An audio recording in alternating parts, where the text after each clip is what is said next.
UP के अयोध्या से एक चौंकाने वाली कहानी सामने आई है। कलंदर थाना क्षेत्र के एक गांव में दो बच्चों की मां आधी रात अपने प्रेमी के साथ घर के अंदर ही रंगे हाथों पकड़ी गई।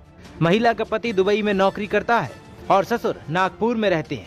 ऐसे में घर पर बहू अपनी सास और दो छोटे बच्चों के साथ रहती थी। बाहर से सब कुछ सामान्य दिख रहा था, लेकिन अंदर खाने प्रेम प्रसंग चल रहा था जिसकी किसी को भनक तक नहीं थी।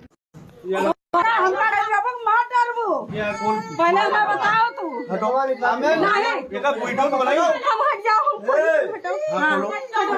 अच्छा एक जने हाथ न लगाए जाए ना दिया हुए बाप का करे बोलाऊ बाप टेंशन ना लिया लेकिन एक जने हाथ न लगाए मारे ना अब चाहे दे बस खोल दियो खोलो चलो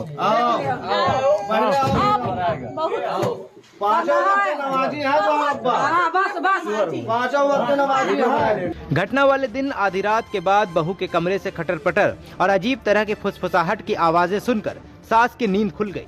पहले तो उन्होंने दरवाजे पर कान लगाकर सुना और जब यकीन हो गया कि कमरे में कोई और भी है तो उन्होंने शोर मचाना शुरू कर दिया।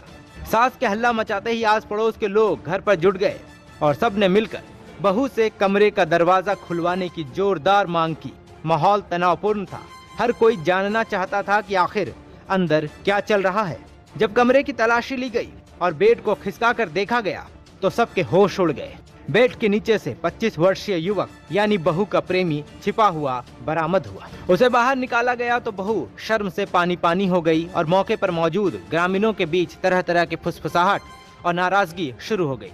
लोगों ने तुरंत पुलिस को खबर दी और साथ ही दुबई में रह रहे पति को भी सूचना दी गई। पति ने पूरी बात सुनते ही हैरान करने वाला फैसला लिया। उसने वहीं से तत्काल पत्नी को तलाक दे दिया और साफ कह दिया कि वो अब उसके प्रेमी के साथ ही चली जाए, उसे कोई आपत्ति नहीं। इसके बाद सुबह गांव में पंचायत बुलाई गई जिसमें ग्रामीणों, परिवार वालों दोनों पक्षों ने मिलकर बैठकर मामला सुना। पंचायत में ये तय हुआ कि दोनों एक दूसरे के साथ रहना चाहते हैं तो इसे छिपे रिश्ते की बजाय सामाजिक मान्यता दी जाए और दोनों की शादी करवा दी जाए। बहू ने भी खुले तौर पर अपने प्रेमी के साथ शादी और साथ रहने की हामी भर दी। वहीं कलंदर थाना के कार्यवाहक प्रभारी कमलेश शाहानी के अनुसार मामला उनके संज्ञान में आया था, लेकिन दोनों पक्ष आपसी सहमति से शादी के लिए तैयार हो गए और फिलहाल किसी भी तरह से लिखित शिकायत नहीं दी गई है। पुलिस का कहना है कि अगर भविष्य में कोई तहरीर मिलती है तो कानूनी कार्रवाई की जाएगी। ग्रामीणों के मुताबिक बेड के अंदर से पकड़े गए युवक का परिवार गांव में काफी धार्मिक माना जाता है और उसके पिता 5 वक्त के नमाजी बताए जा रहे हैं। ऐसे में इस घटना ने न सिर्फ लड़की के परिवार बल्कि लड़के के घर वालों को